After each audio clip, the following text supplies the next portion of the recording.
Hello and good afternoon, everyone. Welcome to the UniAdmissions Open Day for this week. Hopefully, very few of you joined us last week because we were talking about medicine interviews, and hopefully that wasn't relevant to you at all. And so it's a completely different set of people today for a completely different topic. I'm joined today by my colleague Will. While the content has changed from last week, Will has remained resolutely the same. How are you this weekend, Will? Yeah, I'm fine. I am here. You need to let me share my video. Aha. But yeah, no, I'm very well. Thanks for asking, Matt. How are you? Glad to hear it. I'm well myself. Oh, there he is, ladies and gentlemen. He had his hair down yesterday, which was looking very long and luxuriant, and today it's hidden away. I shouldn't have mentioned it. It's very neatly packed up. I did read a trend piece about the return of the man bun in lockdown while no one can get a haircut. Yeah, it's an opportune time, really. Well, as you can see, mine has grown right out. It's practically an inch long now. It's pretty unruly there. Yeah, I don't like it, but needs must. So today isn't going to be just about hair. We're going to be talking about applying to study PPE and economics. And I imagine we'll take a few questions on sort of related subjects as well when we get there. We're also going to be joined later on by Jake Robinson, who I believe has now graduated from Oxford in PPE, and is going to be able to answer any questions you have that require personal experience, because it's not a subject that Will or I studied. Although Will does know all about how these things go on at Oxford, so I'm sure he'll be able to help you on that front. So yeah, without further ado, I think we might kick things off. So yeah, as I said, today's focus is on applying to study economics and PPE at Oxford and Cambridge. Well, not at Cambridge for PPE, it's not there. Next week, however, we'll be talking about reapplying to Oxford and Cambridge. We know that a lot of people have had their offers from Oxford over the last couple of days, but that inevitably a larger number of people had not had the offers they were hoping for. And the same will be true of Cambridge over the course of the next couple of weeks. This is obviously a really difficult time for applicants who've poured a lot of time and energy and effort into their applications. And so it's very easy to immediately think, well, I'll just try again next year. And so we're going to explore that, the particular challenges of reapplying next week. So if you're already in receipt of good news, well done, fantastic, you don't need to come. But if you've been disappointed or are fearing disappointment over the next few days, then we really encourage you to join us. If nothing else, there'll be plenty of people in the same boat as you, so you can all feel a sense of solidarity together. Very important in these trying times. So that brings us on to today's Who We Are. Will, if you wouldn't mind introducing yourself. I'm sure some people have been before, but hopefully most haven't. Yeah, so I may have spoken with some of you already. My name is Will. I'm the lead consultant here at UniAdmissions. What that means is, excuse me, me and my team, whenever people want to get in touch with us and speak with us and either ask questions about their application or look into getting some kind of support, me or one of my team will speak with them, get to know them and their background and also what they're aiming for, and then make recommendations as to what they ought to do to achieve that. I studied at Oxford, and so I don't know if you've seen that a message in the chat, Matt. I found that pretty controversial very early on. Oh well, we'll move on to that in a moment. But yes, so I know quite a lot about the application process, both for Oxford and for Cambridge. Obviously, Jake later will be really good at answering PPE specific questions, but hopefully I'm able to give perhaps more broader, more holistic answers where you're looking for them. Fab, thanks, Will. As Will alluded to there, well, Will went to Oxford. Oxford did not like me when I was 17 years old, and so in revenge, some years later, I went to Cambridge instead. The heart of the rivalry there. But yes, my name's Matt. I look after our research here at UniAdmissions, which means making sure that everything we discuss today is grounded in evidence, making sure that the things we suggest are based on what has worked for students in the past, and that we're continually developing new and interesting approaches to the application process. So a lot of this is very boring and involves me spending time on Microsoft Excel. Some of it means going to conferences when those used to exist, and some of it just means being up to date on what people are doing and interested in. Now, one of the we're going to get onto the Q&A in a moment, but inevitably a lot of your questions are going to be too specific. This always happens. Someone will come to us and say, I have a specific IB score. I live in Timbuktu and I want to go to a particular college for a particular reason.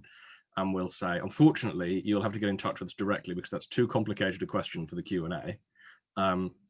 If you want to do that, the thing to do is to go to uniadmissions.co.uk. While you're there, you will find floating around the homepage in various places a box like this, which will give you the chance to book a consultation, which means you might get to speak to Will again, which would be nice. And that'll hook you up with Will or one of the rest of his team, and they'll be able to answer your questions and give you advice and ideas that you can use right away. All of these consultations are free of charge. There's no obligation associated with them. We are more than happy to spend a little bit of time talking to you, getting a sense of what you need. And if it turns out what you need isn't something that we have, that's fine. It's a pity, but it does happen.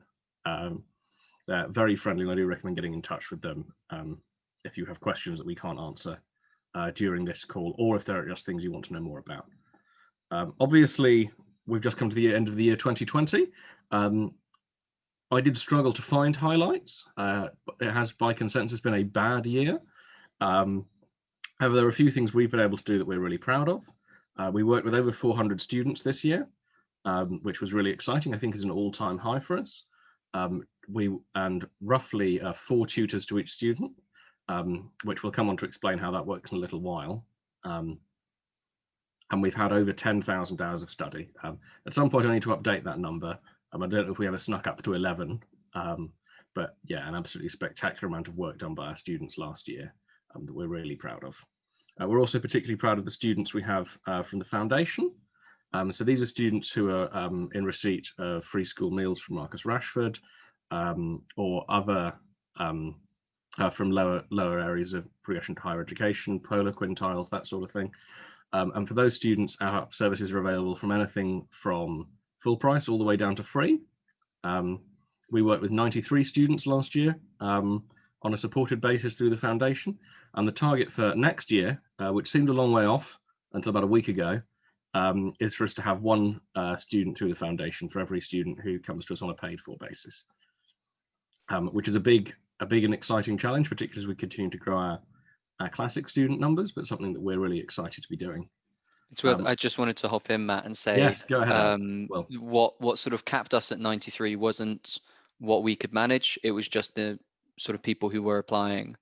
I think last year we had a maximum we could manage for 100 students. This year, we're hoping to sort of double it, and then for next year be able to do 1-to-1. So it's not a matter of us not being able to provide it. It's just a matter of people not knowing about it and students not applying. So if there are people that you know who might be suitable for something like this, please do recommend them. And if they're eligible, then we'll get them right on. Yes, Will makes a good point. Please do tell people. The biggest barrier to success, as he says, with these sorts of things is people knowing about them. It's not that we haven't got the logistics. There'll just be people sitting around twiddling their thumbs if you don't come and sign up. We've also been really proud that we've been able to update all of our books. You can buy these on Amazon just by searching for the various test and subject titles. And these cover the full breadth of things you need to worry about when applying. Obviously, they don't cover everything. But insofar as you can cover what you need to know inside pieces of paper stuck together, these books do a great job. We also have our ongoing research, which is what I'm in charge of. So one of the things we're going to be looking at today in terms of sources for a lot of things I'm going to be saying about Ppe in particular, is we've been able to get hold of the Ppe Admissions Procedures. A lot of this is unbelievably boring and tells you how to use the computer system and tells you how to calculate an IB score if you don't know it, and it tells you who to email and things like that. But it does give us a really concrete idea of how the assessment is done. And this is, as you can see, the real authentic book that they use in Oxford to sort this out internally. So everything we'll be talking about today is grounded in a long and frankly quite dull PDF that explains how to sort out the admissions process. That brings us to the pie chart. Will, are you ready for the pie chart? Always, yeah, hit me. Go ahead, here it is. So the pie chart we sort of developed, I think it was through last year, it's the answer to the question which I get a lot, or we as a company get a lot, and that is, well, what matters in my application? What am I going to be judged on? What is going to mean that I get an offer and someone else doesn't, or vice versa? Now, what's handy about having Matt working away on the research is that we can find out what matters to Oxford and Cambridge when they're assessing students. So this pie chart is broken down into 4 segments. The 3 big chunks are your exam grades, your interview performance, and your admissions test. And they're roughly equally weighted. And then what's left is things like the personal statement, your references from school, and if you're at Cambridge, SAQ. So really, this is there to inform us how we arrange our support and design it. It's also there to help students doing it on their own to know what they should be focusing their time and effort on. Every incremental improvement to your admissions test score leads to a much bigger difference compared to every incremental improvement in your personal statement, as an example. Now, this, of course, does vary from subject to subject and from Oxford to Cambridge. So for more STEM subjects, the weighting is likely to be even smaller for things like the personal statement, higher for the more technical components like the admissions test. And it's also worth bearing in mind that Oxford, as part of their process, they interview far fewer of their applicants. So as a Cambridge applicant, you're likely to be able to get all the way through the process, provided you don't do sort of horribly badly in one of the parts, because they do interview a large proportion of their applicants. So it's likely that they'll see this full pie chart of you. Whereas for Oxford, what you need to think is that interview segment, they're not necessarily going to see, something like they interview sort of 15 to 25% of applicants for certain subjects. So that's a lot of people that they're rejecting before even having spoken to them. And before you get to the interview stage, basically the exam grades and the admissions test score take up the space that the interview is taking at the moment. So they become really, really important. And obviously, if you're going into that with slightly lower GCSE grades than on average for your subject, you need to make sure you're combating that with very thorough preparation for the test. Equally, it may be that you might be your application might be more sensible sent to Cambridge rather than to Oxford, and that's obviously quite a big discussion. You need to make sure that that's the right decision for you, beyond just whether it's statistically sensible, but whether or not that course is right for you. But this pie chart and the understanding of what the universities are looking at helps us to inform those kind of decisions. Fab. Thanks, Will. Sorry, an Excel document opened unexpectedly and shot over onto the screen, which was thrilling, but also not what I was trying to achieve. I seem to have lost the power of video. Oh, well. Oh, no, there it is again. Fab. As Will says, this is an approximation. Obviously,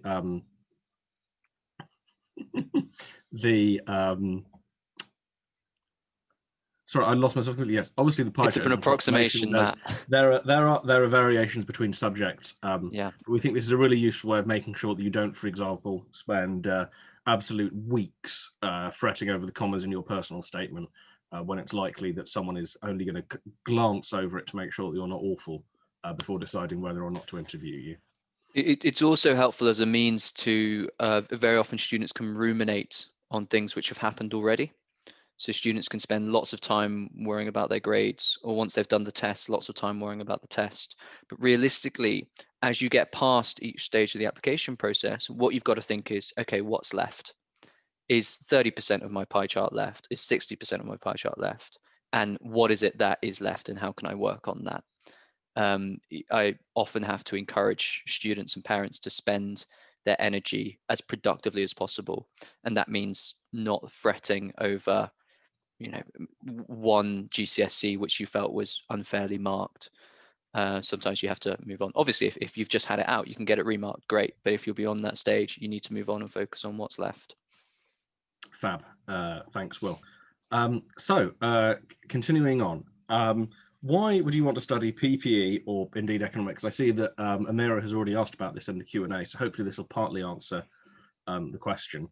So there are a number of reasons to study PPE in economics. First of all is that alongside doing an MBA, if you want to be at the top of the civil service or to become the Prime Minister or to run a think tank or something like that, the thing to do is PPE. The Prime Minister last before this one did PPE. I believe we're on a run of 4 in a row who went to Oxford at the moment. When it comes to Prime Ministers, going to Oxford and doing PPE are an absolutely top way of becoming Prime Minister, or in the cabinet, or just an important person in the world of politics. So that might be your dream. Now, these are some of the most competitive courses at Oxford. Less than 15% of people get into PPE or into economics and management. So they are highly sought after by employers because they've already gone through this really demanding process to get in. And PPE, I think on the whole, I don't know if you would agree, Will, outside of being a doctor, is pretty much the most prestigious degree in the UK. So yeah, I mean, it's pretty employable.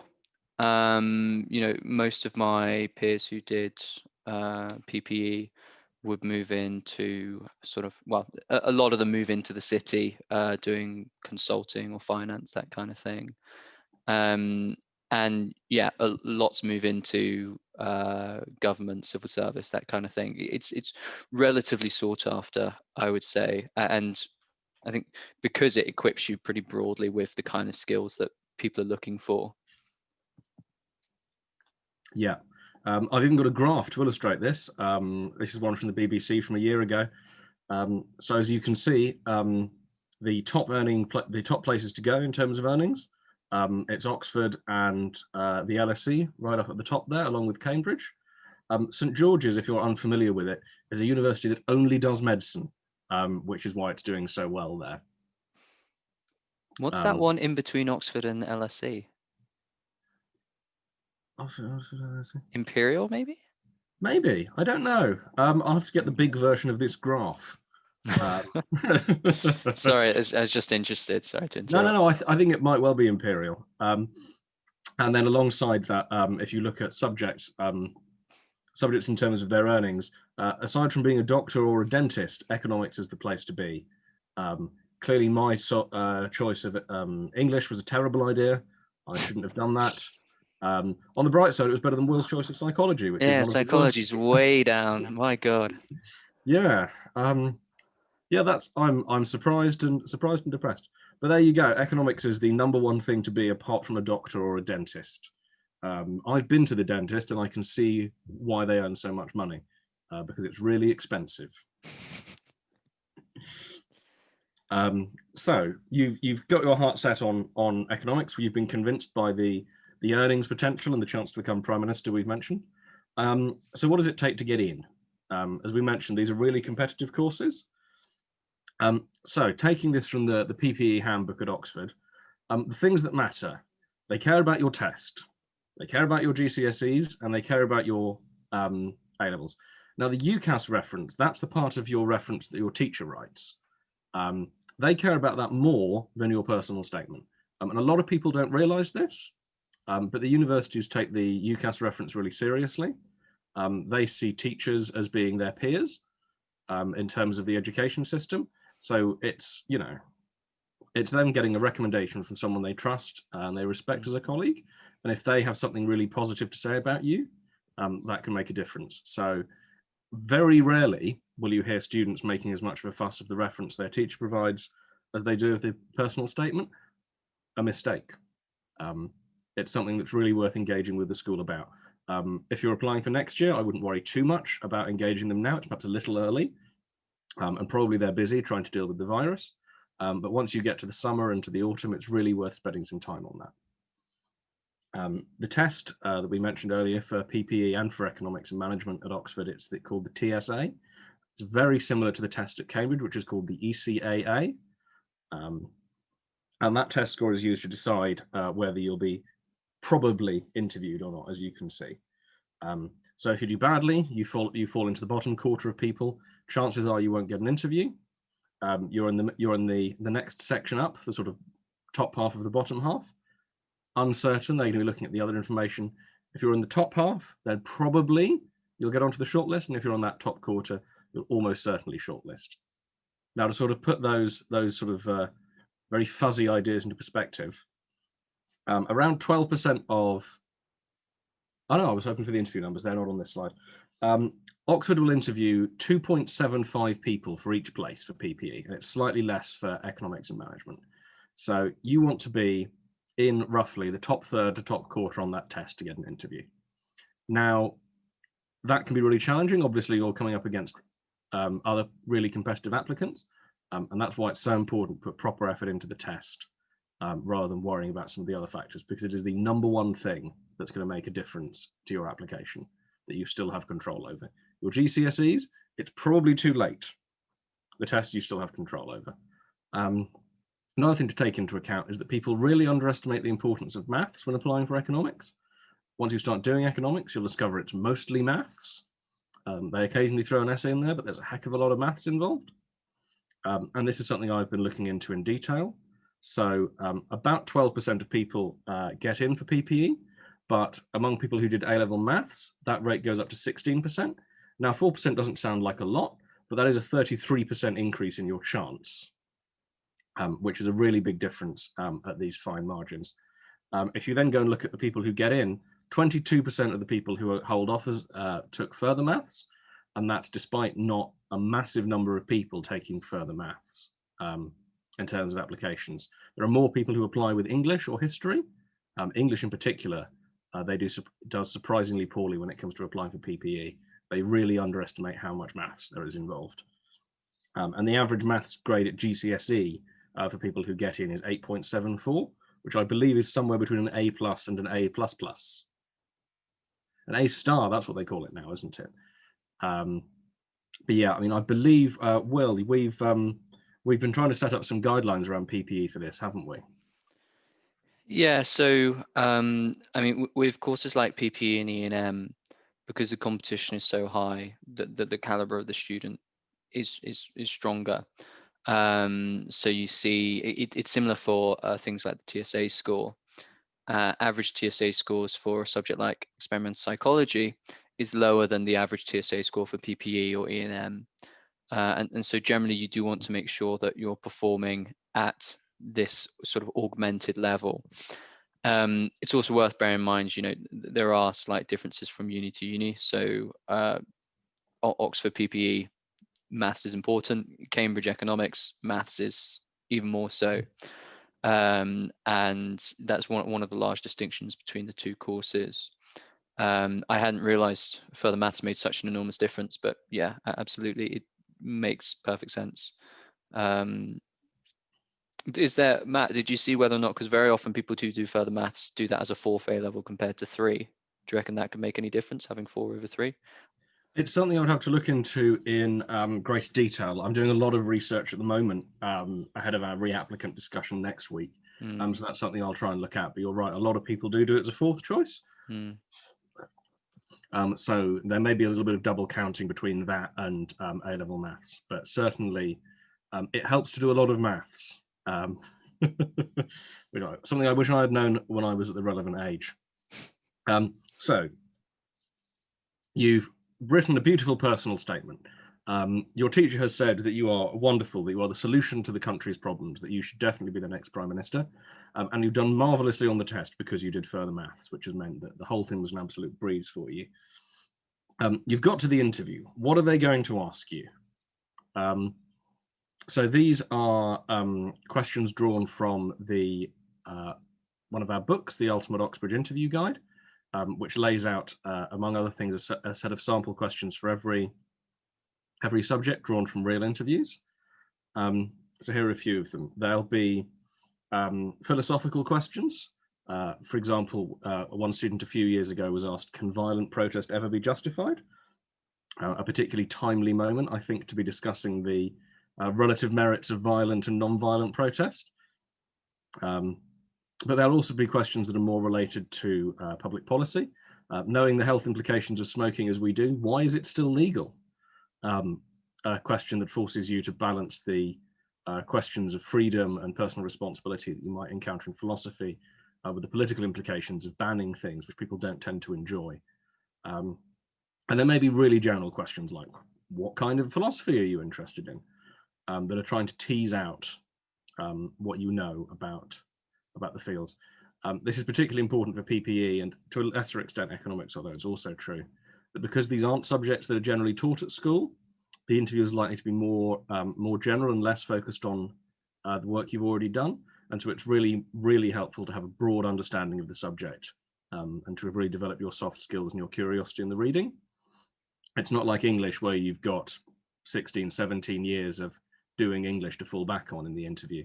Chances are if you're applying for economics, you want to study economics, but you haven't really studied it yet because it's unusual for people to do it at A level.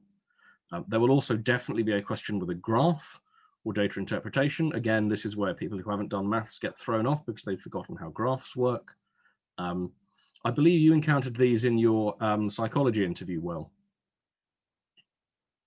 Yes, so I had in one of mine, so very often in sort of the sciences, they'll give you a research paper to sort of read through before the interview itself, and then at some point they'll go through it with you. And I had quite a few like conditional probability questions.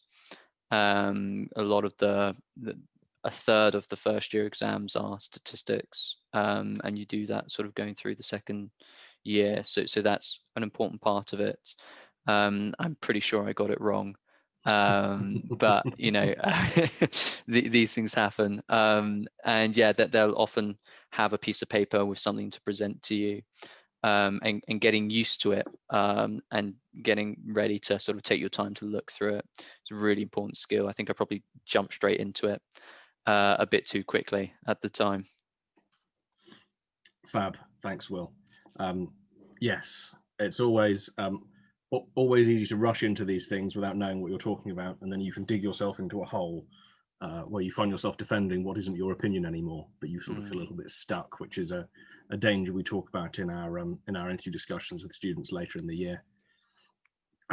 So what can we do aside from these lovely webinars? How can we help? Will, would you mind talking us through the specifics of the PPE program we have at the moment? Yeah, not a problem. So look, obviously the specifics of what an individual, one of our students might do will depend a bit on them. Will depend a bit on the nature of the support that they have already, the support that they have at school, any experience they've had with these kind of things already. But generally we like to support students comprehensively across all parts of their application to make sure that they're doing all the right things at the right times, making all the right decisions as well, and you know, fully informed decisions. Now, that means spending time across all parts of the application, so personal statements, TSA for PPE, and interviews. Now, we might skew the time towards the bits that are more weighted, but that doesn't mean, you know, even though the personal statement is less influential than the TSA, that doesn't mean you don't want to be handing in a bloody good personal statement. You want to make sure that at every point of the application process, you're giving them every reason to take you on, basically. So what we do in the program, generally we like to work with students over a long period of time. Gradual, consistent preparation and personal improvement through the year. It is the best way to be a strong Oxbridge applicant and to be a strong academic. There's typically a combination of a number of things. So having a personal tutor to guide you through the year, to support you on specific areas that you're struggling with in particular, as well as having quite a large amount of resources and materials to use when you're exploring things and studying in your own time. We like to do our, so this should be there, yeah, the bottom right there, the enrichment. So we run our enrichment seminars all the way through the year. And these are designed to cover quite a range of topics. They're designed to springboard students into their subjects, into their areas of interest. I often encourage students not to do all the pre-reading and further reading for every single seminar mindlessly. You know, it's not a matter of, if you watch all these videos at the end, you'll be a strong Oxbridge applicant. It's more a matter of just showing young students the different areas in their topic. Let's say it's economics. There'll be lots of things that even if you've studied it at A level, you haven't been exposed to and you haven't seen. There'll be lots of areas which you might find really cool and really interesting. And the hope is to help you find those, encourage you to explore them more, discuss it with your tutor. And then by the end of the year, when it comes to interviews, you know, you've got some areas of expertise, and that will shine through to the tutors that you're speaking with. So there's quite a few different things that our students are doing through the year. Like I say, one of the key things which correlate with success in this, aside from being in a program, is starting it early and working consistently. As with anything else, really, the more effort you put in, the more you'll get out of it. Fab, thanks, Will. That brings us almost to the end of the slides. Jake has just arrived, so I'm going to bring him in a moment. He'll be able to answer your more detailed questions. I just want to talk very briefly about the impact of all of that support. You'll have seen very briefly there the impact it has in PPE. We were fortunate that last year, we'll have the data for this year, hopefully in about 3 weeks' time. But last year we were able to secure offers for just about 63% of our students compared to the national average of 18, which is something that we're really proud of, and it's something that we work to improve on year. It's a bit of a moment of truth in the next couple of weeks when we find out if we have succeeded. Otherwise, watch out, and if it's ticked down to 61, then I'll be disappointed, but I wouldn't be. It wouldn't be outside of the realm of possibility, which is a pity. But you know, that's how these things go. I think it's been ticking upwards, I think, year on year roughly, but of course there's always fluctuations. Yeah, well, it was a big crop of students this year, up by about 10,000 applicants. So I think we may get dragged down by the large number of medics this year, but you never know. But the results themselves aren't the only thing. People say nice things about us on Trustpilot, which we encourage you to do. If you'd like to drop a review in there, feel free. It's already come up in the Q&A from Nahor, but there is concern that people don't say enough nice things about Will on Trustpilot. People say nice things about Mia, they say nice things about Iman, but nothing about Will. So if it's really worrying you, Nahor, then we really do recommend getting onto Trustpilot and saying something nice about him. People are coming to these regularly, Matt, and they're noticing a trend, and that's that this comes up every week. What can I say? It's you know, it's just bullying on my part. So that brings us to the Q&A segment, which is why we've got Jake in here, which is exciting. So what I'm going to do is I'm going to let Jake introduce himself. And you need to give him video access, yeah. Matt. I'm doing it. And while that happens, what you'll be able to see for the rest of the time of the meeting is this nice little animation of how to book a consultation, just in case you weren't sure. Fab. Now I think you can turn yourself on now, Jake. There he is. Perfect. Thank you very much. Yeah, as Matt was saying, I'm Jake. I graduated in PPE from Oxford, graduating last year, although it's starting to feel like a lot longer ago now. But I've been tutoring with UniAdmissions for most of that time as well. I think kind of 18 months now. So I've seen a kind of a wide range of students go through. So hopefully have a good perspective on PPE, on economics, and all those kind of allied subjects. But yeah, I think it's from my perspective, I think it's I still have a kind of recent experience in my own kind of application, as well as all the other students I've seen go through. So I think it's it's as much as anything, kind of, as I just heard, you just told about being able to kind of start early, get things going, and obviously the more effort and the more attuned you are to the admissions process, the better it tends to go. Fab. Thanks, Jake. So the way this will work, I will sort of compare. I will throw some questions at you. I'll throw some questions at Will, and some I will keep for myself greedily. And we'll sort of work through them. So everyone who's here, please do put questions into the Q&A. We've paid Jake good money to be here, so please take advantage of him while he is. Otherwise, I have to let him go early, and he gets free money, which I'm very much opposed to as an outcome. So really make sure that everyone gets their money's worth. So to start off with, Lean Hamdan asked Jake, as an international student, how should you prepare for applying for economics and PPE?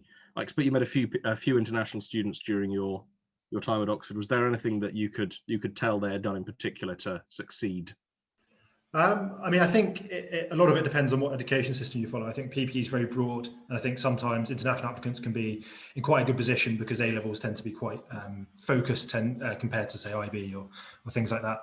Apart from that, I think things like Model United Nations, debating, those types of subjects or kind of extracurricular activities that expand your mindset, give you the ability to talk about disparate subjects in a bit of depth, kind of compare ideas side by side. So I think anything like that, and I know lots of international schools do kind of a lot of Model United Nations and things like that. So I think that's a good start, and as well as just engaging with the curriculum and the breadth of the curriculum as well. Yeah. Fab, thanks. We've got a couple of easier questions. Emma Haskett asks, how important are GCSE grades for getting into Oxford? Now, I know this is one that you know all about, Will.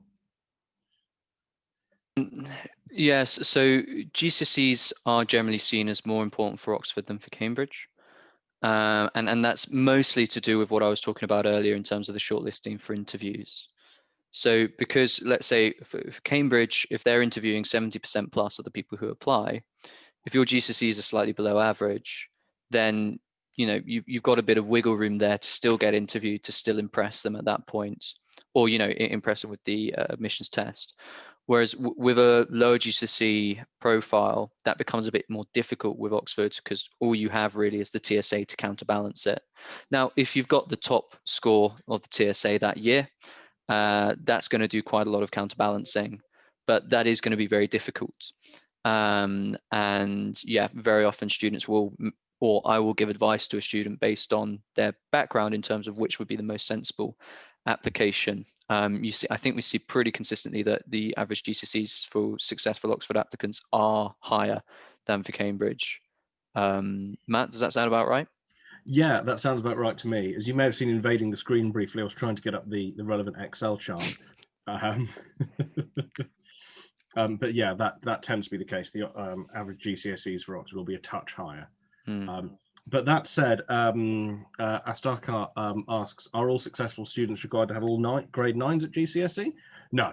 You want to have good GCSEs, but there's no expectation that you have, never made a mistake in your life. So for a kind of, because the data I have on these is slightly better for Cambridge. Let me have a quick look. So for economics at Cambridge, the average GCSE score in the last cycle was 9 A stars, 9 A stars for someone who got in, 7 A stars for someone who applied. So you're looking at maybe 9 A stars and 3 A's, maybe 2 A's and a B, things like that. So it's not about getting straight 9s, but you want to be getting, mostly 9s to say the least. It's worth bearing in mind as well, when they look at your GCSEs, they look at two things. So the first is the overall number of A stars that you have, but also the ratio of A stars to other grades. So if you had, for example, 9 A stars and nothing else, you only sat 9 subjects, bless you, Matt, you would actually have a stronger profile than someone who had 7 A stars and 5 A's. So someone who's done more GCSEs than you, and who you might say, well, that's more impressive, but actually that ratio of A stars to other grades is quite important. And obviously for students that come to us younger, sometimes it's a discussion about time management, what you can manage in the year, and maybe you're better off if you're doing 11 GCSEs and you're getting A stars in all of them except for one where you're getting a B. might be worth, having a think about what value that extra grade gives, because it's probably going to actually bring down your overall than bring it up. Plus, you don't have to do it, which is nice. Plus, you don't have to do it. It always struck me as odd that people insist on doing 11 or 12 of these things. It's frankly too many exams for my tastes. Amira asks, what are the career options and prospects for studying economics after university? So Jake, tell us about your career prospects and those of your peers. Clearly you're not that busy because you came. So it's pretty diverse, really, I'd say. So I'm going into management consultancy in the future, kind of timescale TBC, but and that's quite a popular path. I know a lot of people that go into finance, a lot of people that go into like further academic study as well, and then kind of will go on to do, say, like higher level economist jobs within kind of like a wider range of firms, but as well as kind of professional services, I don't know, accountancy, as well as or law, as well as consultancy. But it is pretty broad, and PPE even broader than that. But it tends to be that the quantitative element of economics that stands you in good stead, because there are lots of kind of graduate jobs that have a hard requirement for a kind of certain amount of quantitative study within your degree, and within economics, obviously you have that in spades. So that's opens up a lot of avenues for you, as well as still having that kind of counterbalance of the essay side, the ability to actually make kind of cogent arguments and things as well. Fab, thank you. That really helps. As we said earlier, people do really underrate the maths element of PPE, and as you say, it turns out the bit they're interested in when you finished it is the maths bit, not so much the essay writing bit. Disappointing, but sadly true. Yeah, I think the kind of one thing to add there as well is, I think, I don't know if you've always said it, but within PPE, it's just specifically for Oxford, you can do as much maths, as much kind of economics and maths in PPE as you do in economics and management, if you're kind of so inclined. So I think it's the something that people don't always appreciate is the kind of the choice that you get within PPE as well. Fab, thank you. Can we do a couple of quick and easy questions? Emma Haskett asks, is there a shortlisting process before the TSA? No. Everyone has to do the TSA. The reason they set these exams up is it means that they have something they can compare all of the applicants against fairly. And so they want to have all of the applicants doing the same test on the same day, so they can make a straightforward comparison, because the information from A levels and GCSEs isn't normally very helpful. So we discussed this in the context of GCSEs a moment ago. Rachel Duncan asks, for all courses, is it beneficial to have done 4 A levels? Can it help your application? Obviously, it's fine, but we have heard stories, I believe, Will, of people getting caught out and being asked to get 4 A stars if they've done 4 A levels.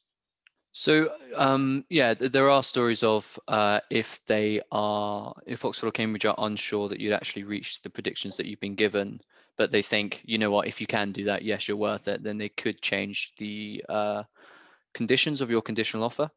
So there have been a couple of students who have been, maybe their entry requirements are A star AA, but their offer is conditional on them hitting their predicted grades. In terms of the benefit of doing an additional A level, it's very often you have to do a cost benefit analysis of what that gives you and your application and what it takes away. So obviously doing an additional A level will give you more work, will disperse the time that you have through the year, and so you'd be better off getting 3 A stars than having 2 A stars and 2 A's, I would argue.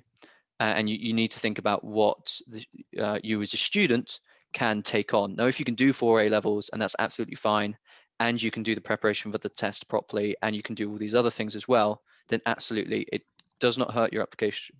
It only stands to give you, a slight edge. But if doing that additional A level is going to mean that you're less confident in your other subjects, you have less time to do proper TSA preparation, then actually the benefit of that additional A level in your profile might not be enough to warrant it. Yeah, as we mentioned earlier, further maths it has a good correlation with getting in for economics and PPE. So if you can do a 4th A level, the one we would recommend would be further maths. But again, you don't have to. I didn't do any maths at A level, and it was a mistake. In retrospect, I should have done. Astakar asks, my son has 5 A stars and 5 A double stars. Those are new. God, they have changed Eights things. and nines, Matt. Eights I and nines. see. So they hadn't invented A star when I did GCSE, so I had actually Really? no, they hadn't. They were invented, I think, the year or two later. That sounds pretty good to me. But questions about specific students, about your profile, it's worth getting in touch with us directly, as hopefully the animation is showing you. As obviously there's more to your application than GCSE scores, and so being able to explore that in conversation rather than in a kind of staccato back and forth Q&A is really valuable. A general point to make about GCSEs though is that pretty much Oxford and Cambridge view 8s and 9s as the same until they get past the interview stage. So I wouldn't be worried about having a few 8s in terms of, will I get asked to interview? Because it won't really make a difference. Now, it might be that right at the end, once they've gathered all the information about you, and you're identical to another student, except they're all 9s and you're 5 9s and 5 8s, then yeah, they're going to have to make a decision based on some distinction between you two. But actually, it shouldn't really hamper your application until that point. Fab. Thanks. We've got a few other questions about GCSEs and things. Vatsal Batanga has asked about motivation. I think this is one for you, Jake.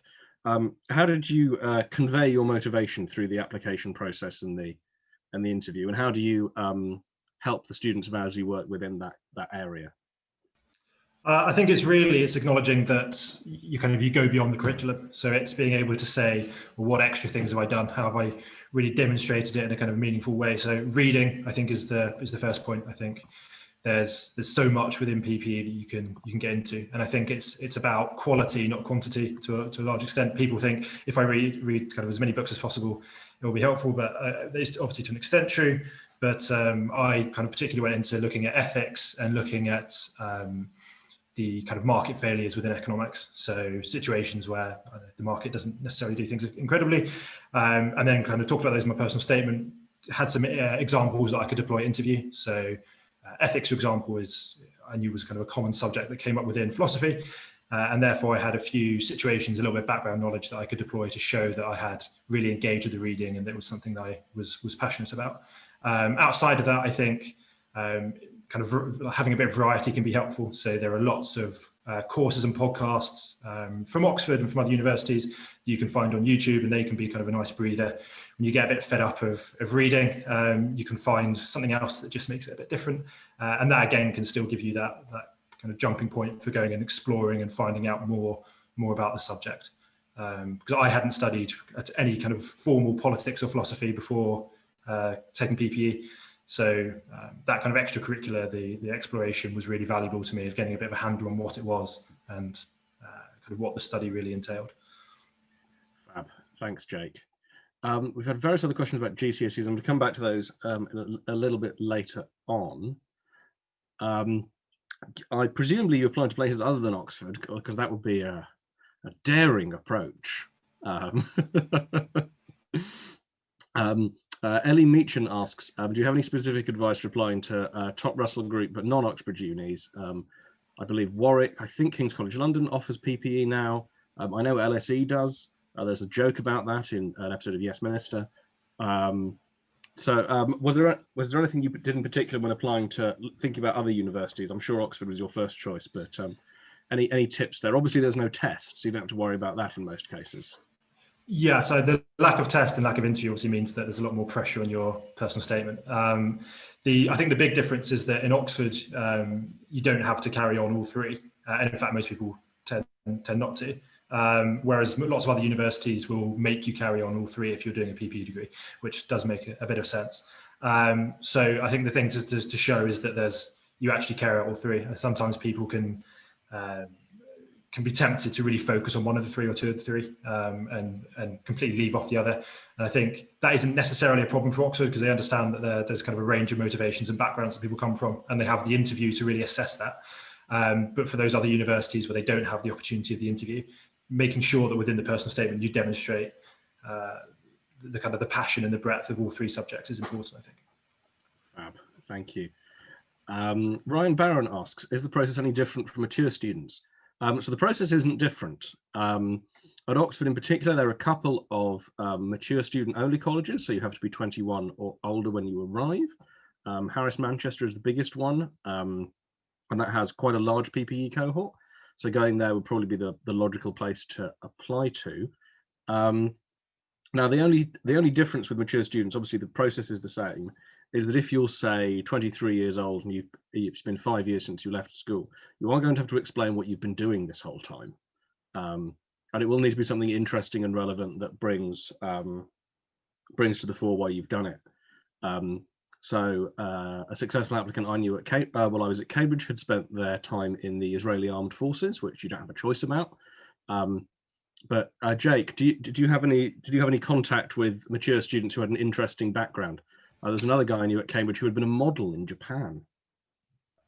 So this year, I tutored a student who was applying to Harris Manchester for PPE, who'd done a theoretical physics degree, which was pretty interesting, and had some kind of weird projects, kind of wonderful projects they'd worked on, and that was quite surprising. I kind of I think I learned at least a little bit from him as well about the background. But I think it's, as you say, the kind of variety and the kind of strange things, and I think that gives you a lot of opportunity to demonstrate kind of motivation and passion in kind of interesting and more detailed ways. Yeah, it's not going to be to your advantage if your answer is why didn't you come at 18 to go, well, I wanted to work on a building site or something. It helps to have a good reason that you can at the very least spin into something worthwhile. We've got a few product questions. We'll get to those towards the end so that we can take the most advantage of Jake being here with his expertise. Aryan Garg asks, as an applicant from India, what are things that I can do to improve your chances of getting an offer? We know that while this course is very competitive for UK students, it is even more competitive for international students. Do you have any experience with international as well as mature students, Jake? Really, I should have looked this up on your profile beforehand. Yeah, so quite a lot. So this year, kind of a few American students, Canadian, I don't think any Indian students actually, but a student from Pakistan, France, Switzerland. So there are quite a kind of variety of different kind of educational backgrounds and different nationalities. I think it's just kind of making the most of what's available. Obviously, it kind of varies country by country, but I think, as I said before, the difference, the kind of more broad curriculum that some other countries offer, I think making the most of that, being able to kind of really dig deep. Obviously, it's a bit different between PP and economics because economics requires a bit more kind of specific mathematical background.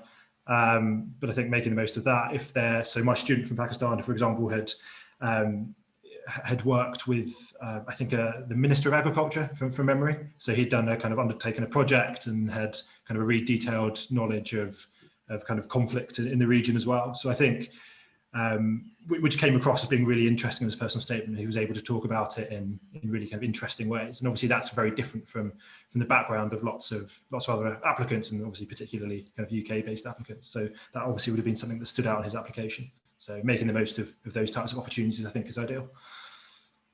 Thanks, Jake. Arian, another one, asks, is the interview the hardest part of the process? Did you think the interview was harder than the TSA? I think I probably did find it harder. I've always been a bit of a nerd in that I really enjoyed the TSA, especially the section 1, which I know sounds a bit mad, but I mean, the interview is definitely hard. I mean, you have kind of conversations that you don't have a lot of the rest of the time. Obviously, unless you have a tutor, and that kind of makes it difficult because it's pushing outside your comfort zone, and it's the kind of the weight of knowledge that the tutors have as well, that they can kind of just talk in so much detail, and when you're 18 it's almost kind of unimaginable, I think.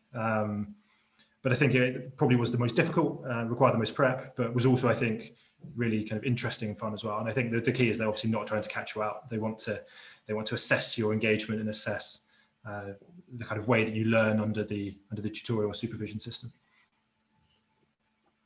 Fab, thank you. Okay, we've got a couple of nice, easy questions that I can answer in 2 seconds. Irvi asks, when is the law open day? It's on the 20th of February. Same time, 20th of February. So that's what, 1 month and 5 weeks time. As you can see, didn't do maths. So that's on the 20th of February. Please join us for that. We'll be talking about law, and we'll have a lawyer as well, rather than Jake.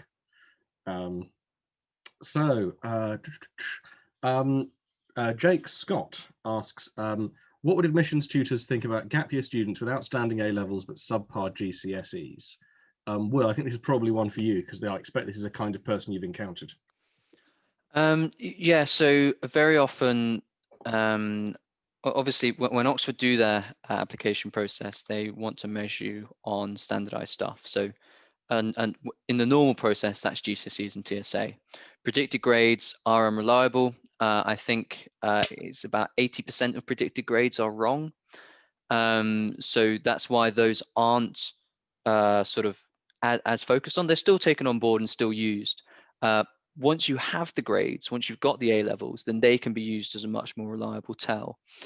And very often they focus on the most recent things. So if you go into a postgraduate study, then they won't really care about what you got at your A-levels. They'll care more about what you got in your degree. Similarly, once you've sat the A-levels, that can actually be a more important predictor for them. So lots of people do this. Maybe they, don't quite engage with school at the GCSE level, but in sixth form they think, actually, I want to knuckle down and work hard, or whatever it is. GCSEs don't go as well as they want, but A-levels go a lot more successfully. You can still make a solid application with that. And if you've got straight A stars at A-level, then that's more reliable. I mean, so I know specifically from a medical perspective, because I've heard this from people who run medical admissions, they much prefer someone who has the grades than someone who's predicted the grades, because they know they'll get them. They're not going to have the disappointment at the end of the year. Oh, well, 20% of the people we gave offers didn't meet their grades. Great, we've got gaps, or whatever it is. Yeah, one way to think of this is that the GCSEs are kind of used as a prediction for the A-levels. So if you imagine that you were, say, betting on the football today, and you decided to bet some money on Liverpool winning, now, if you go to the bookmakers afterwards and go, well, Liverpool have won, that's much more useful information than them being good short odds before the match starts. So if you've got the A-levels already, there's no question as to whether you're going to get them. Done, sorted, and that's the best, most up-to-date information. So if your GCSEs aren't brilliant, then waiting until you've got the stellar A-levels can be a good application strategy. But again, we'll be talking about reapplications next week. There's also no harm in applying twice. It certainly also might be that that's something that they ask you about in your interview. They might see if someone had sort of only just passed their GCSEs and then suddenly they got 3 A stars, they're probably going to want to know a bit more about you. What led to that and how have you managed it? So don't practice word for word responses to why didn't you do so well in your GCSEs, but be wary that they might ask you and be ready to have an idea of what you might want to say. It's the same thing for reapplicants. Be prepared to be asked, if we didn't want you last year, why should we want you this year? Because it might come up. Yeah, exactly. Often it's much more interesting someone who has suddenly kind of clicked age 16 than someone who has been really interested in this stuff since they were 4 years old. That story is going to be much more interesting when you come to tell it in the interview. Vatsal asks, Jake, you made the mistake of mentioning books and podcasts. You need to make some concrete recommendations now. People want names and dates and answers. Okay, so I think the first thing to say is that it's about kind of pursuing passion. It's about, if something sounds dull and boring, it's not going to be the thing to do. And there's so much reading, so much prep that you can do. You want to maximize and make sure it's kind of appealing and useful to you. In terms of kind of specific examples, I think, so getting a bit older now, but Supercapitalism by Robert Reich, and he's got a kind of couple of new books out whose names elude me for the moment, but are on a very similar message. So it's kind of about the kind of market failure, some of the problems of, say, like kind of welding democratic capitalism together. Similarly to that, Sandel, More Limits of Markets, When Money Can't Buy. in terms of podcasts, there's loads of Oxford ones. There are some kind of first-year philosophy lectures who are given by my tutor, Peter Milliken, so they're on just the Oxford site and also on YouTube. There's a game theory course from Yale that's on YouTube and just talks you through kind of an elementary course in game theory and economics, so that's useful. In terms of politics, there's kind of a really wide range. You can kind of do modern, kind of relatively popular books. So I don't know, something like Sandow or Caroline Lucas, the British MP, had a book out, I think 2 years ago, which is worth a read. In terms of economics, things like Black Swan, Predictably Irrational, those types of slightly more methodological books are also useful, and also kind of primary readings. You can go back and you can read, I don't know, a Plato or a Mill or any one of those kind of classic philosophers, and that will give you a different perspective, and also is something quite different to what you're likely to encounter with more modern literature. And the last thing would be, so the Stanford Encyclopedia of Philosophy. So it's a kind of online encyclopedia written by academics, and that can be a really good kind of supporting tool. It's not going to by itself be enough, but if you come across a concept and don't know what it is, using that as a resource is helpful too. Fab. Thanks, Jake. We've had quite a few questions about centre-assessed grades, which I'm going to look at. So obviously the first thing to bear in mind is if you've got centre-assessed grades and everyone else has centre-assessed grades, doesn't matter. If everyone has centre-assessed grades, in some sense, no one has centre-assessed grades. So I wouldn't worry too much on that level. Obviously, they're going to be looking at the tests. We expect even more than they have been in the past, when the GCSEs and the A-levels are providing less data than they otherwise would have been. But Will, you've had conversations with quite a few students, I'm sure, already this year who've been through the centre-assessed grades experience. What worries have they had, and what reassurances have you been able to offer? So yeah, I'm looking at Jake Scott's question in particular. Obviously, the universities have had to accept those grades. There's not been much official word as to how much they respect those grades and how sort of reliable they see those grades at, but they've had to accept them. And that's, you know, going to happen again this year. So I imagine it's something that they're sort of getting used to. My suspicion or my speculation is that they will start relying a bit more on the admissions assessment, because it's really the only standardized test that they have of students now, where they can reliably cross-compare. Now, the question of your question, Jake, was more not about how your centre-assessed grades will compare with others, but how reliable it will be seen in comparison to the GCSEs that you did sit. Now, again, so they'll have the ECAA. So if the ECAA and the GCSEs go badly, but the centre-assessed grades went really well, then that's probably going to give them their answer. If the ECAA goes very well, and they've got these multiple A-star A-levels, then again, it's more likely that they're going to trust that. But you know what you want to do with, like I say, at each stage of the application, make sure that you're giving them every reason to want you. And again, with Cambridge, you've got the benefit that they're very likely to interview you. So that's another opportunity for you to demonstrate to them, I know what I'm doing. This is what I want to do. You know, I'm worth your time. Thank you. We've got a question from Kyra, who asks, what is the process for international students to take entrance exams? So the way these tends to work is that these exams are all administered through Cambridge Admissions Assessment. And so most of the time it means taking them either at your school, if your school is an accredited centre for these things, or at a Pearson centre. If you go on the Cambridge Assessment website, they will be able to tell you where you can do the test in whichever country you're in. But there's a few examples. I know that in Singapore, you can go and do it at Raffles, which is very fancy. The larger international schools, you'll be able to do it inside your own school. Sometimes people do it at the British Council or the British Embassy, but 99.5% of the time, there will be somewhere for you to do it relatively conveniently. But it's worth looking into in advance. But the universities are very keen to make sure that everyone gets the chance to take these tests. So if you're in an inconvenient place, then it's highly likely they'll be able to figure something out for you. I'm going to keep Jake busy for a second here. Vatsal has asked you to repeat the names of the books. What I'm going to suggest is that you type them out into the chat. It'll make them easier to buy on Amazon. or other websites, up to you. Maybe you're one of those people who loves bookshop.org. So while Jake is busy typing, Will, we've had a few questions about specific preparation for the TSA and for the ECAA, I think. Yeah, we have. Okay. What were the questions exactly? What do you? So Tahina asks, do we offer a program that focuses just on the admissions tests or on the interview? Ah, right. Yeah. And Ashwani has a similar question about the TSA and the So Okay. preparing for the tests. So for Tina's question, yes. So not all our programs, I think I said earlier, it really depends on the student as to what's going to be most appropriate. Not every student that we take on will be doing comprehensive, all-inclusive support. Okay.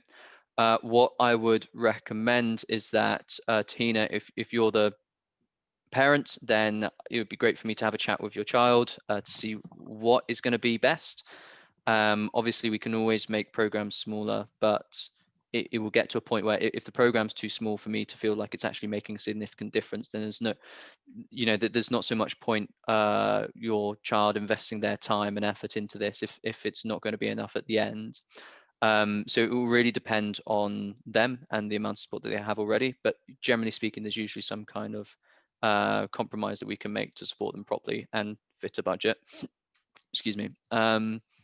The other question, I think it was sort of, I think you were asking if we've talked a lot about PPE, what about E&M? Yep, absolutely. We've got a separate E&M course.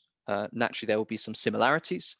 So you'll still be sitting for the same test, but your tutors will be different, your interviews will be different, and the course will be different accordingly. In terms of doing just TSA support, again, that is something that we can do. It'll depend on whether or not I felt comfortable that that student with that level of support would get an offer. Yeah, fab. And as Will mentioned, again, if you're worried about cost, we're always happy to adjust things to fit inside your budget. I believe we have installment plans available under particular circumstances. And if you are in a situation where cost really is prohibitive, it's highly likely that you're eligible to take part in the foundation. Yeah. In which case it may be that the cost ends up being much smaller than you might expect. Yeah. As we mentioned earlier on, the difficulty we have with the foundation is getting enough people to sign up. So please don't be afraid to ask. Hopefully, we'll be able to offer you some support. So those 93 students that we talked about earlier didn't pay anything for their support. So there's not only that opportunity, but there's that opportunity for a lot of people. So if you have the sense when you're talking to me or one of my team that might be the most sensible option, feel free to bring it up. Equally, if I get that sense, I might bring it up as well and say, look, it sounds like you might be eligible for our program. We've got some criteria for it, some academic criteria, some financial criteria. We'll go through those with you. But if you do fit it, then yeah, absolutely, you'll be able to apply. Fab. Thanks, Will. So I think Jake has finished typing. Jake, Ashwani asks, what are the best things to write about on economics personal statement? I guess you've written one of those, so you'll be able to tell us. Yes, I think, reading is always a great place to start because it gives you kind of some ideas that you can kind of develop. Some other things I've seen from students this year that I kind of particularly liked, there was, I think, a student in Europe who'd kind of used some ideas that she'd read about to do with game theory, so I think from Predictive Irrational, which was one of the books I mentioned, and she then kind of undertook this study off her own back to try and create this device that would stop people from using their horn in built-up areas. Right? And it wasn't like, obviously she didn't manage to kind of successfully roll this out entirely, but she'd kind of approached a car manufacturer, had meetings about it, and that was just kind of very impressive. It showed a real kind of motivation, a real get up and go attitude. So that was something new that I really liked. There were lots of essay competitions as well. So the Financial Times has one. I think the Bank of England has one. There are kind of various other kind of Cambridge colleges, I think, have a few, Oxford colleges. So you can kind of Google around, and there are plenty of ones kind of throughout the year. So having a few of those, I mean, it builds up your kind of essay writing ability, which is great. And also, if you do well on them, it gives you something nice to talk about in the personal statement. There are also some kind of economics challenges that I think lots of mainly kind of big finance companies run for sixth formers, and they can be a kind of good place to start as well. So I think there was like a Coca-Cola one, which is a bit different, but that I've seen a few times from students that always gives them something to talk about and some evidence to back up their claims about how interested they are in economics. Fab, thank you. I'm frustrated you brought up the Bank of England, one of the many places I have tried to get a job and not succeeded over the past few years. I'm still upset about that one. It's always the jobs you don't get you feel the most upset about, because you never find out if they're good or not. Will, I've got a question for you. Emma Haskett asks, do we work with students who you feel may not get an offer? I think there's a little bit of nuance here, because I feel like may not and feel are doing a lot of work in that sentence. So this is a good question. If I am speaking to a student and their parents, and realistically, I think even with all the support in the world, Oxbridge is not a feasible option, then it may be that I have a discussion with them about, you know, having slightly more realistic goals. Generally speaking, we can support more students than most people can. If you think about it, 70% of the decision to take on a student or not is up in the air. You know, if you're a year 12 student, that's still to be decided. And we're relatively confident that we can help you do a really good job in that, even if that 30% you already have, even if your GCSEs are a little below average. So lots of students, there will be a number of students that I speak to each year that have been told by their school that they shouldn't apply because, you know, they've not got straight 9s at GCSE. I'll generally be more keen to take them on, provided they've got the right attitude. Attitude and work ethic are much more important to me than having flawless GCSEs. And even if you do have flawless GCSEs, but I don't think you're going to work in the next year, then again, that might be a reason why I say a program isn't right for you. Obviously, it all depends on the individual, depends on lots of different things. We don't want to be wasting a year of a student's life if it's fruitless. And also, you know, that's a year of a tutor's time, and naturally going to feed into our stats. So we want to make sure that we're taking on students that can achieve. It may be that they might not manage it on their own because they don't have support from school. That's fine. We can, you know, fill in that gap. But even if with our support it's looking unlikely, then you know, we have a chat about changing goals. I had a discussion with Matt the other day about a student that I wasn't sure about in terms of their academic background, and he basically ran the numbers for me just to double check. Yeah, ultimately, it doesn't do us any good as a company to take on students who aren't going to get in. They tend to be unhappy. They tend to complain. They ask for the students don't enjoy it. The tutors don't enjoy working with them. It ends up being a disappointment. It isn't good for anyone. And so, yeah, we make sure that we only work with students who we think have a good shot of getting in. And when it comes to subjects like E&M or PPE, where your odds are, you know, these are really competitive courses. Obviously, we can't be certain, and there's only so much we can do to boost your chances. But we are relatively selective when it comes to making sure that we think that you have a good chance. Speaking of having a good chance, Lauren Brickle has a couple of questions. She's got some pretty all right GCSEs there. And while she has done better, she's done very well in the context of her school, but not so well in the context of Oxbridge. So depending on where you are based, Lauren, this is one that's worth looking into in a bit more detail. Cambridge in particular pay a huge amount of attention to where you are and the context of your school. So if you are getting, you know, good but not spectacular grades, but you're by far the best person in your school, they're going to put a big emphasis on that. The same with Oxford. And you've also mentioned that you're applying for a scheme to help. That is a brilliant idea.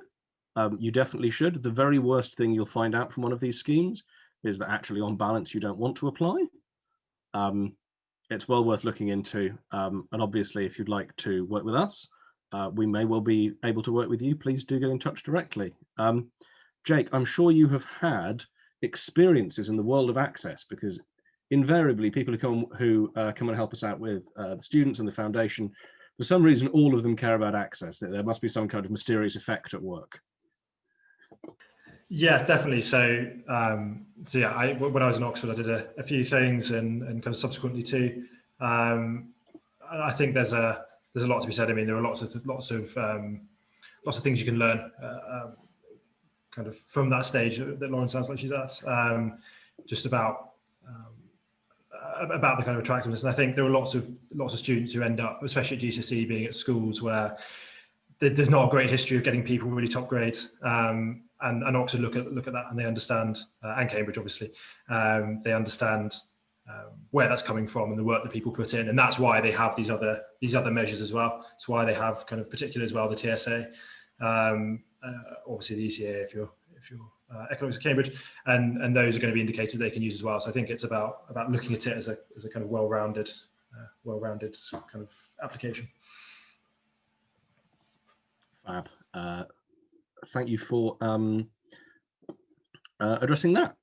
Yeah, you know, the interest there is, if you're the best person your school has produced in the past 5 years, that is so much more interesting to these universities than if you are good but not spectacular at Eton at the end of the day. You know, all of these things are looked at in context. Let's have a look.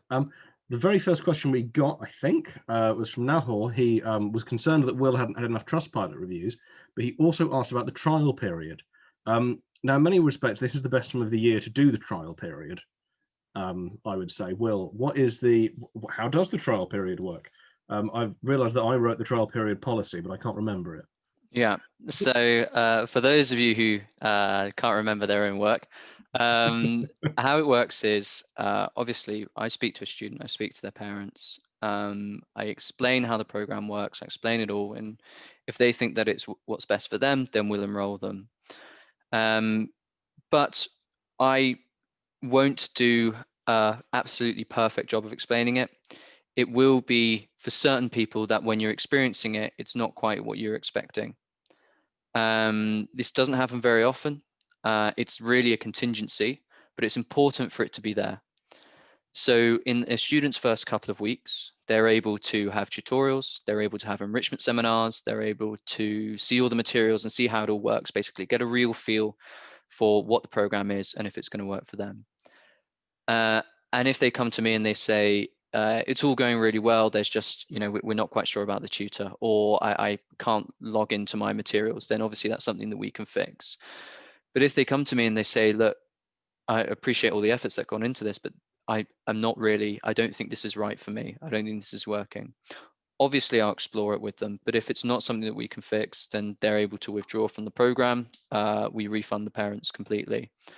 Ultimately, this boils down to the fact that I and we as a company don't want students in programs that aren't working for them. There's no point them doing stuff that isn't working for them. And like I say, it doesn't happen very often, but it's important to have that contingency in the situation that it doesn't quite work out. I think that's more or less, yeah, you can have up to 2 tutorials, go to 2 seminars, see all the materials and how it all works. Yeah, if it turns out it's not for you, then that's fair enough. These things do occasionally happen. We try to avoid it. Obviously, most of the time people meet Jake, they're enraptured. If anything, they want to spend more time with him, and we have to tell them to stop. But it does occasionally go wrong, and we respect that, and you know, we work on that. Arian has asked, are there any scholarships for international applicants? For our services, again, this is something that you'd have to speak to Will about, because that's very much a contextual thing based on your circumstances. As far as the universities themselves go, you'll have to ask them. Scholarships are one of those things that is unbelievably complicated, and the information available is often quite poor quality. So it's worth spending some time researching it. You never know what you'll find. Arian also wants to know about preparing for the TSA, so I'm going to let Jake think about that while I answer a couple of other quick and easy questions. So Jake Scott asks, are students applying during a gap year expected to do better on admissions tests because they've had more time to prepare? So to the best of our knowledge, there isn't any adjustment made. You don't like get 2 marks lopped off because you should have had longer to prepare. And in fact, under normal circumstances, students on gap years tend to perform worse. The reasons for this are fairly straightforward. You do your A-levels in June, you spend the summer having fun, then you go backpacking, and by the time the test rolls around and you've been backpacking around Peru for 2 months, it turns out you haven't done any studying because you forgot. Or even if you've just been at home playing computer games or working or doing whatever, people do far less work during their gap year than they think they will do. And in the context of STEM subjects particularly, it is very much recommended not to do a gap year, as the amount of maths you can forget in a year is actually much larger than the amount of maths you can learn in a year. So no, students who are on gap years tend to do surprisingly poorly in most aspects of their academic life, unfortunately. So I would say there's no expectation that you'll do better, and in fact you should guard against the idea that taking a gap year will help. As people often say, they'll do loads of work in their gap year and then they don't. Even in a year like this when you can't even go to Peru. I don't know. Did either of you do a gap year? I didn't do a gap year. No. I did not. I think so. The gap year stats are sort of skewed a lot by people who aren't going to take it seriously. Obviously, if you take it seriously, then you know taking a year out to apply or reapply is a perfectly valid thing to do. But I'll often, whenever I'm discussing it with students, it'll be a matter of saying, well, if you don't have a plan for your gap year, don't take one. If you've got an idea, if you've got things set up, if you've got a schedule, if you've got internships lined up or whatever it is, or some kind of program to keep you on track, brilliant. But if you're just going to sort of do it and see what happens, it's likely, like Matt says, it's likely that it's going to sort of become a bit unplanned and less productive than you want it to be. If you're mid sixth form and you're thinking about doing a gap year, make sure you plan it and make sure you have everything set up for it before you are completely set on doing it, rather than hoping that it all sort of falls into plan as you go. Yeah, I mean, for most people, this will be the first time they've not been in school in essentially their entire lives. Unsurprisingly, they don't always know how to deal with that once they find themselves outside of that kind of structure. So while I was asking for that, Jake, you were thinking about how best to prepare for the TSA. Tell us the secrets. Okay, so I think it's obviously section 1 and section 2 are quite different. Section 1, you've got your problem solving, your critical thinking, and section 2 is more essay based. I think in terms of the section 1, the big thing that people have, or students tend to have problems with, can be some of the kind of mental maths in the problem solving. They're not kind of explicitly testing your math ability, but it does help to be able to do the things, the kind of calculations a bit quickly, given the kind of time pressure of the TSA. So I think just making sure that those kind of tick over. I think especially when you get to being 17, 18, the kind of level of maths you're doing doesn't always include a lot of mental maths. So what the thing that I've recommended to several students to help them is an alarm. So I've got an app on my phone, and it won't let me turn the alarm off until I've done 3 multiplications or something, right? And you can set the level of difficulty, and that just helps to get it going. It sounds really silly, but it just, firstly, it gets you out of bed, which is always ideal, and secondly, it gets you back in the kind of frame of mind of doing those types of kind of easy but kind of arduous mathematical operations relatively quickly. In terms of critical thinking, just kind of comprehension, making sure that you can kind of read through and really understand what a passage is saying kind of first time as quickly as possible. So I think just kind of engaging with as much literature as possible, and I think that really dovetails with the kind of reading and preparation you do in that regard. And then with respect to the essay, it's just about being able to write things under an incredible time pressure. If you go into the essay with the expectation you're going to write a kind of a university level answer, or even a kind of good A-level answer, then you're kind of looking at doing it slightly wrong, I suppose. The amount of time you have is really limited, so you have to be really succinct and really focused in your thoughts, and being able to look at a question that you have no idea before, completely unseen, and then being able to get your ideas down and get them into a cogent, kind of coherent structure is the skill. And I think just the more questions you look at and the more you try and do it, it starts to become kind of relatively routine. But obviously, if you haven't looked at that, you haven't done that before, it will come as something of a shock. There you go. So we've got Jake for another 5 minutes and 32 seconds. So please do send in your questions that are particularly relevant to him, as I will stick around after Jake has gone, maybe even after Will has gone, and tidy up a few of the questions that aren't specific to PPE and economics and so on. So Christina Pottinger asked about half an hour ago, for international students who don't have the GCSEs, the only thing you can show is the Year 11 school report. How does Oxford look at that? So this was my personal experience. I was not based in the UK when I applied to Oxford, and so I too just had a school report. My understanding is that's fine. They're used to it. For the IB, for the EB, for the Abitur, for the French Baccalaureate, a lot of systems don't have a formal qualification at 16 because you're stuck in school till you're 18, whether you like it or not, or in the French system 21, because they just make you do it again and again.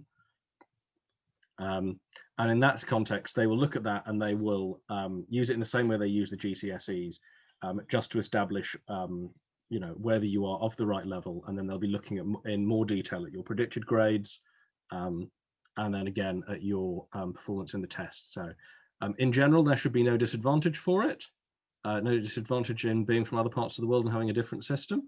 But obviously it's worth having a discussion with your school and your teachers to make sure that you get good predictions, and that you've looked on the website for the relevant university to make sure that the points you're getting are in the right kind of at the right kind of levels. The conversions can be a little confusing. Jake Scott asks, this must be one for you, Jake, again. Jake, you two Jakes. He asks, for economics interviews, is it more important to focus on macro or on micro? So I'm a fan of macro. I suspect you are as well. So tell us why micro is more important, because I think probably in the interview context it is. Yeah, but it tends to be that micro has a little bit more kind of applicability to questions you haven't seen before. If you're going to ask, say, a kind of elementary game theory question or an elementary kind of graphical question, it tends to be couched within a microeconomic context. Obviously, this is going to vary interview by interview, tutor by tutor, but it does tend to be that the setting is a little bit more micro-oriented. As well, obviously, they're not expecting you to have necessarily to have a kind of massive economics background. So in my interview, for example, they just gave me essentially kind of mathematical and micro related questions, and there was very little, if any macro. But as I say, there will be situations. I'm sure some rogue tutor somewhere who kind of proves the rule by bucking the trend. But that seems to be my experience and the experience of the students I've tutored as well. There you go. Somewhere out there, there's someone getting into a fight with a 17-year-old about the Phillips curve. Oh, horrible to think of. Astakar asks, what about our stats for people who apply for PPE? So we had last year, I believe it was 63% of students who applied to Oxbridge with us got in. The numbers for PPE specifically, I think, are a little below that. Will, you probably have a better handle on these than I do. Yes, so it's I think it was 50 last year. It was on the website when you go to the program pages for all the different subjects, the marketing team have done quite a good job of. Yeah, here we are. So on each program page, so if you go to Oxford PPE, it'll give you the specifics for that subject. If you go to Cambridge Natural Sciences, it'll give you the specifics for that subject. One thing, of course, so we use the average because that's the largest sample.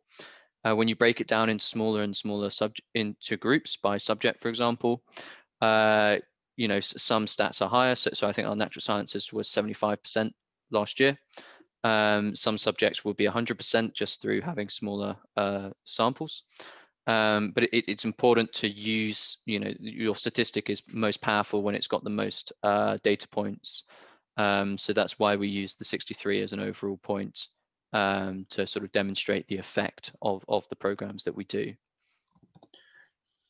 Yeah, obviously we work hard to be as transparent as we can about the success rates and all of the data. But like Will says, once you start slicing things up as finely as down into individual subjects at individual universities, the numbers do start to become a little bit silly. So off the top of my head, we could easily have boosted that to 60% by getting one more student and that one person getting in. And you know, one person isn't the level of specificity either way people are looking for. Yeah. But certainly we do. we do pretty well, and it's something we're working to improve. It's worth bearing in mind as well, so the direct comparison. So obviously we compare the 63% to the 18%, which is the overall acceptance rate to Oxford or Cambridge. But for individual subjects, their own acceptance rates will jump around that. So E&M, it's 6%. PP, you can see here, it's around 12%. So it does jump around for each subject. And roughly speaking, it sort of does the same for our students. So, you know, if E&M is much more competitive than average, then our E&M students do have a slightly harder time than most other applicants, but it's naturally going to follow that trend. Yeah, and this is inevitably skewed by the people who come to work with us, which is to say that people who are applying for the less competitive subjects, say classics or music or theology, they tend not to phone us. And the students for the more competitive subjects, they tend to. So if you'd like to study classics or theology or one of the other subjects that has a 40 or 45% chance of getting in, please do. It'll help with our numbers. But unfortunately, that doesn't tend to happen. So we've got one final question from Kanmari, who asks about the chance of getting into PPE for students who've done the... Oh, okay, people who are doing the autumn resits. Now, my understanding is these aren't being considered as resits because this is for people who just wanted to do the exam. Is that your understanding as well, Will? I'm not super on top of A-level policy at the moment because it keeps changing. It does keep changing very irritatingly. But yeah, I think it can't be a resit if you never sat it in the first place. Ooh. So that does mean that, you know, if you are doing it for real, then that shouldn't affect things too horrendously. Generally, Oxford and Cambridge aren't, you know, they're not against resits, unlike, you know, there are some medical schools which say we categorically won't accept anyone who's resat A-levels. So resits at the Oxford or Cambridge non-medical level isn't rejected sort of by nature of it being a resit, but naturally, if someone's able to achieve exactly what you can in 2 years compared to you who needed 3 years for it, they're going to be a slightly stronger candidate. Yeah, the thing for you to do is make sure that there's no one that they can compare you exactly to on that level. You want to be better than them. Fab. So we can let Jake go. Say goodbye, Jake. Thank you very much for joining us. Thank you. Thanks for coming, Jake. Cheers. Goodbye. And we'll just finish off the, we've got 2 questions left. So Arian asks, should I mention my SAT score? You can if you really want to, but ultimately Oxford and Cambridge aren't going to be interested in your SAT score. It's nice if you did well, but ultimately they don't really care. If you had no other qualifications, then yes. And if you feel like it helps build a better picture of you, then sure. But it won't make a demonstrably big difference. You know, it's maybe something that Cambridge will pick up a bit more on in their SAQs if you want to put it in there. But yeah, I mean, they have, you know, the reason they have their own test is so they don't have to worry about the SAT, basically. Michael O'Donnell asks about picking, is he still here? I hope so. It's taken me ages to get to this question. I'm sorry, Michael. Asked about picking between Cambridge colleges or choosing colleges in general. So Will, I understand you went to one of the top colleges. Tell us how you got away with that. So I'm told. So yeah, generally things in Oxford and Cambridge are slightly different. For Cambridge, they do the different colleges do vary a bit more than they do at Oxford. So at Oxford, the application process is pretty centralized. Naturally, the admissions tutor at Keble might ask some different questions to the admissions tutor at Corpus, but you know, the process and every student will mostly be doing similar things. Whereas Cambridge, some colleges have additional tests, some colleges ask for different submitted work, that kind of thing. So they do things a little bit differently. If you want to go to a top ranked college, I would do it. You know, I applied to Christchurch. I was very fortunate and I was accepted there. And some people, you know, it's a perfectly, if you really want to try and play the numbers, then you can, you know, try to apply to the least applied to college for the last 5 years. You can do that. But, you know, it's not necessarily, you don't necessarily need to. Okay. If you're a strong applicant if you're the kind of student that Oxford want, even if you apply to an oversubscribed college, like let's say you apply to Christchurch or to a Trinity you were talking about, let's say you apply there and it just so happens that that year was a really strong cohort of applicants, then you'll be pulled.